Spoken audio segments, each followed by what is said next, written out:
పార్టీల్లో కుల రాజకీయాలు పెరిగిపోతున్నాయి. ఏపీలో కూటమికి అండగా ఉన్న కాపుల్ని దెబ్బకొట్టే ఆలోచనలో ఉన్న వైసీపీ ఈ సామాజిక వర్గ నేతల చేరికను ప్రోత్సహిస్తోంది. బాపట్ల జిల్లా ఓ నియోజకవర్గంలో ఇదే జరుగుతోంది. కాంగ్రెస్ అభ్యర్థిగా 3 సార్లు ఓడిపోయిన కాపు నేతను చేర్చుకున్న వైసీపీ నాయకత్వం ఎన్డీఏలో అసంతృప్తిగా ఉన్న నాయకులను పార్టీ వైపు తిప్పుకునే పనిలో ఉంది. హస్తం పార్టీ నుంచి ఫ్యాన్ పార్టీలో చేరిన ఆ కాపు నేత ఎవరు, ప్రభావం ఎంత, ఏ నియోజకవర్గంలో ఈ పరిస్థితి ఉంది? పూర్తి వివరాలు ఈ స్టోరీలో చూద్దాం.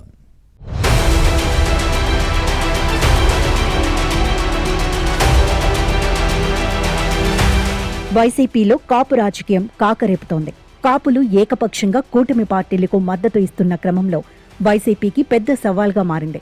ఉప ముఖ్యమంత్రి పవన్ కళ్యాణ్ కూటమి ఐక్యతపై పదే పదే స్పష్టత ఇస్తోన్న క్రమంలో ఎన్డీఏని దెబ్బకొట్టడం కష్టమన్నది జగన్ భావన. దీంతో కాపు సామాజిక వర్గాన్ని దువ్వి తమ వైపు తిప్పుకునే పనిలో ఉంది. వజ్రాన్ని వజ్రంతోనే కోయాలి, ముల్లును ముల్లుతోనే తీయాలి అన్నట్టు కూటమి పార్టీలను కాపులతోనే దెబ్బకొట్టాలన్నది జగన్ ఆలోచనగా కనిపిస్తోంది. ఈ వర్గాల ఓటు బ్యాంకును చీల్చటం లేదా తటస్థం చేయటం ద్వారా 2029 ఎన్నికల్లో లబ్ధి పొందాలన్న ప్రయత్నంలో పార్టీ ఉంది. దీంతో కాపు నేతల చేరికలను ప్రోత్సహిస్తోంది. బాపట్ల జిల్లా రేపల్లెలో ఇదే జరుగుతోంది. కాపులు ఏకతాటిపై ఉంటే మళ్లీ ఎదురుదెబ్బ తప్పదన్న ఉద్దేశంతో ఈ సామాజిక వర్గాన్ని విభజించే ప్రయత్నంలో ఫ్యాన్ గుర్తు పార్టీ అధినాయకత్వం ఉంది. గత ఎన్నికల్లో వైసీపీ ఓటమి తర్వాత కొందరు నేతలు పార్టీని వీడారు.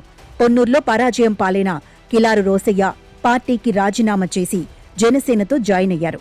దీంతో బాపట్ల జిల్లాలో బలమైన నాయకత్వం లేకపోవడం, కాపులను మచ్చిక చేసుకునే పనిలో వైసీపీ ఉంది. పార్టీలో ఉన్నవారిని కాపాడుకుంటూ కొత్తగా చేరిన వారికి బాధ్యతలు అప్పగించినా మిగిలిన వారు అసంతృప్తి వ్యక్తం చేయకుండా బుజ్జగించే పనిలో పడింది. తద్వారా కూటమిని దెబ్బకొట్టాలన్న ఆలోచనలో పార్టీ నాయకత్వం ఉంది.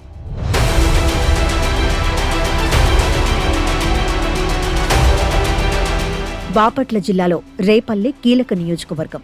గౌడ, కాపు, మత్స్యకార సామాజిక వర్గ ఓటర్లు అధికం. గత ఎన్నికలకు ముందు వరకు మత్స్యకార నేత మోపిదేవి వెంకటరమణ వైసీపీలో, గౌడ లీడర్ అనగాని సత్యప్రసాద్ టీడీపీలో హవా నడిపారు. కాపు నేత మోపిదేవి శ్రీనివాసరావు కాంగ్రెస్లో రాజకీయాలు చేశారు.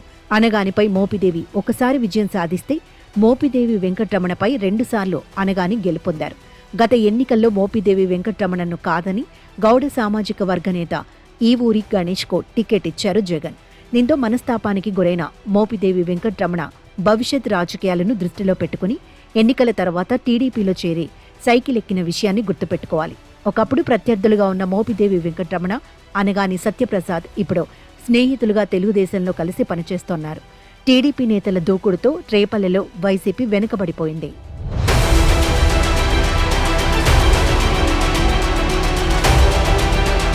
మరోవైపు గత ఎన్నికల్లో ఇక్కడ వైసీపీ అభ్యర్థిగా ఓడిపోయిన గౌడ నేత ఈవూరి గణేష్ యాక్టివ్గా లేకపోవడంతో పార్టీ అధ్యక్షుడు జగన్ ఇన్ఛార్జిని మార్చేశారు. గణేష్ స్థానంలో అదే సామాజిక వర్గ నేత పీటా మోహన్ కృష్ణకు రేపల్లె వైసీపీ ఇన్ఛార్జ్ బాధ్యతలు అప్పగించారు. రాజకీయ దురంధరులైన మోపిదేవి వెంకటరమణ, అనగాని సత్యప్రసాద్ను ఎదుర్కొని నియోజకవర్గంపై పట్టు సాధించేందుకు పీటా మోహన్ కృష్ణ ప్రయత్నిస్తోన్నారు. మరోవైపు కాంగ్రెస్ అభ్యర్థిగా రేపల్లె నుంచి 3 సార్లు ఓడిపోయిన కాపు నేత మోపిదేవి శ్రీనివాసరావు ఫ్యాన్ పార్టీలో చేరిపారు. దీంతో రేపల్లె రాజకీయాలు రసకందాయంలో పడ్డాయి.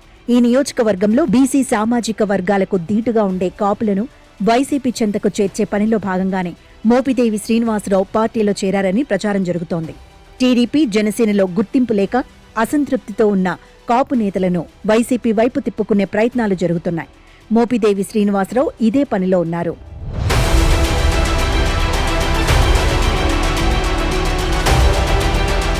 రేపల్లె నియోజకవర్గంలోని కాపు నేతలంతా ఏకమైతే రాజకీయం మరోలా ఉంటుందనే చర్చ సాగుతోంది.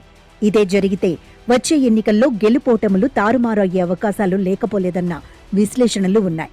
ప్రస్తుత పరిస్థితుల్లో కూటమి పార్టీలకు ఎదురు లేకపోయినా 2029 ఎన్నికల నాటికి సమీకరణాలు ఎలా మారిపోతాయోనన్న చర్చ సాగుతోంది. అప్పటికి రేపల్లె నియోజకవర్గంలో ఎలాంటి పరిస్థితులుంటాయో చూడాలి.